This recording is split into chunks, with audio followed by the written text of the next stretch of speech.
¿Por qué no me alcanza el salario? Hablemos de precios en Colombia.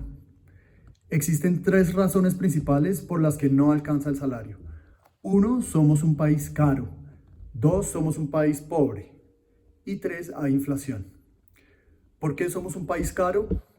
Varios fenómenos hacen que los colombianos encuentren en el mercado unos precios superiores a su capacidad de compra. Cuando hay precios en equilibrio en una determinada economía, hay suficientes productos y servicios que se ajustan a lo que la gente puede pagar. Precisamente cuando no hay precios en equilibrio en la economía, los compradores y vendedores están asumiendo costos injustos. Pero ¿por qué no hay precios en equilibrio en nuestra economía?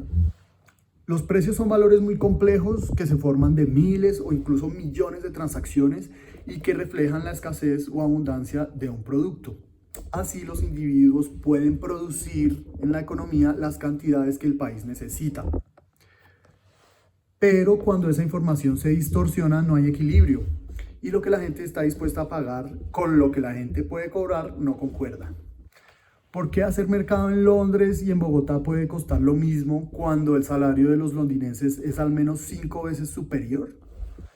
¿Por qué en India puedes ir a la escuela privada pagando tan solo $2 mensuales y en Colombia eso es imposible? Esto es porque el colombiano de a pie termina pagando el producto que consume más otros valores escondidos en ese precio. Por ejemplo, los altos impuestos que les ponen a los productores y comercializadores y son transferidos al consumidor final.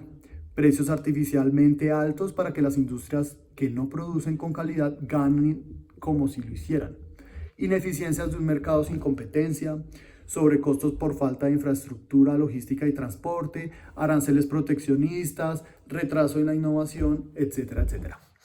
Por ejemplo, las franjas de precios que hay en Colombia encarecen los productos agrícolas para proteger industrias nacionales que no son competitivas, ahogando a la gente.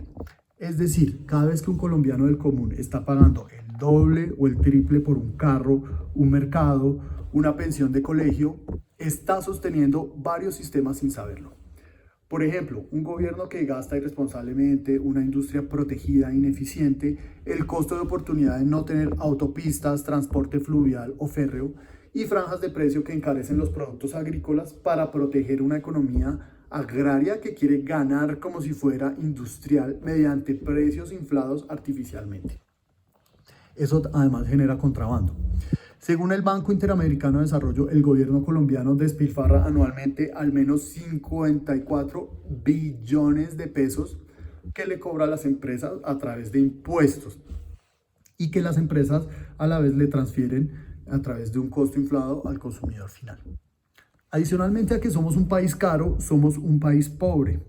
En Colombia no hay suficientes empresas que generen empleo y a la vez produzcan suficientes bienes y servicios a precios asequibles. Todo este sistema insostenible de impuestos y de mala calidad del gasto del gobierno, que gasta más de lo que gana y además lo gasta mal, también hace que en Colombia la cantidad de empresas y de gente produciendo bienes y servicios en la economía sea mucho menor a su potencial real. Es decir, como hay pocas empresas que producen debido a las excesivas regulaciones, impuestos, aranceles a los insumos y equipos, falta de infraestructura y falta de seguridad jurídica, entonces hay muy pocos bienes y servicios en la economía. Y por ser escasos son caros. Si el gobierno y sus gremios protegidos le dieran más libertad a la gente para producir bienes y servicios libremente, para satisfacer sus necesidades y las de los demás, y libertad de importar equipos productivos y otros productos más baratos y eficientes, habría suficientes bienes y servicios a precios accesibles para la realidad del país. En resumen, habría más empleo, precios más bajos, accesibles a los ciudadanos y más productos y más bienes. Para rematar, en el punto 3, en Colombia hay inflación por un salario mínimo artificial. En la imaginación del gobierno y los sindicatos, el salario mínimo que ganan los colombianos es de 980.000 pesos, pero en realidad ganamos mucho menos. Según Fedesarrollo, el salario mínimo legal es 86% superior al salario mediano nacional real y tan solo la mitad de personas ocupadas del país ganan por encima de ese salario mínimo legal vigente. Es decir, la mayoría de trabajadores del país ganan menos que el salario legal y están relegados a la economía informal e ilegal. Eso lo hace más caro también. Según la Universidad del Rosario, 65% de los trabajadores trabajan en la informalidad. El salario es el precio que vale el trabajo de una persona en un mes. Pero ese precio también está distorsionado en Colombia por el salario mínimo decretado y otras regulaciones y termina por sacar de la formalidad a la gente que gana menos, que es la mayoría. Lo único que genera un salario decretado que sea muy superior al real es aumentar la inflación porque le sube a los formales, los precios suben y compras menos con el mismo dinero. Y como lo hemos explicado, la inflación de los precios es una forma de impuesto en la que la gente que menos gana, la gran masa de consumidores finales del país, es la que termina sosteniendo con estos precios inflados al Estado y a sus socios mercantilistas. Somos un país caro, pobre y con inflación.